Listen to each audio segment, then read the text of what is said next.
এই শত শত হাজার হাজার পরিবারের বারবার গুম হয়ে যাওয়ার গল্প বলতে হবে। বিচারের দাবি নিয়ে আবারও পরিবারগুলোকে রাস্তায় নামতে হবে, পুনর্বাসনের দাবি নিয়ে নামতে হবে, যেটা গণ অভ্যুত্থানের পরে 1 বছর পেরিয়ে যাবার পরে আমরা আশা করি নাই। তাই এখনো সময় আছে।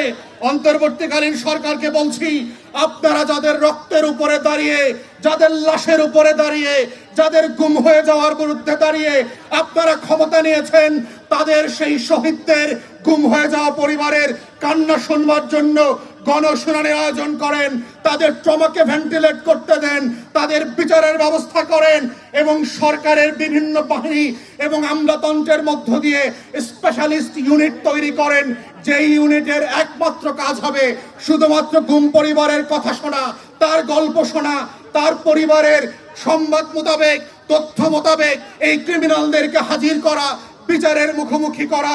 এবং এটার মধ্য দিয়েই হচ্ছে এই বিচারের দাবিটাকে রাষ্ট্র আকারে আমরা ডিল করতে পারবো।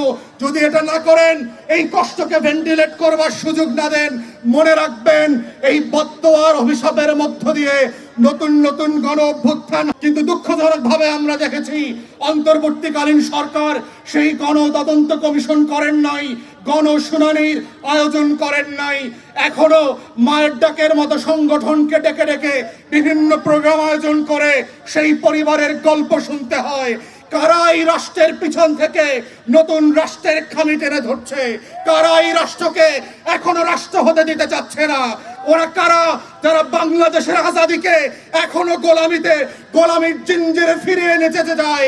এই রাষ্ট্রের ভিতরের রাষ্ট্রকে যদি আমরা ধ্বংস করে দিতে না পারি, তাহলে এই আজাদি যেমন টিকবে না, মায়ের ডাকের কান্নাও থাকবে না। গণকবরের লাশের উপরে ভিত্তি করে অন্তর্বর্তীকালীন সরকার গঠিত হয়েছে। সেই গল্পটা শুধুমাত্র গণ তদন্ত কমিশনের মাধ্যমে পৃথিবীতে সম্প্রচার করে সংসদ প্লাজা থেকে বছরের পর বছর ধরে এই হাজার হাজার নাই হয়ে যাওয়া পরিবারের গল্প শোনার মধ্য দিয়েই শুধু সম্ভব ছিল।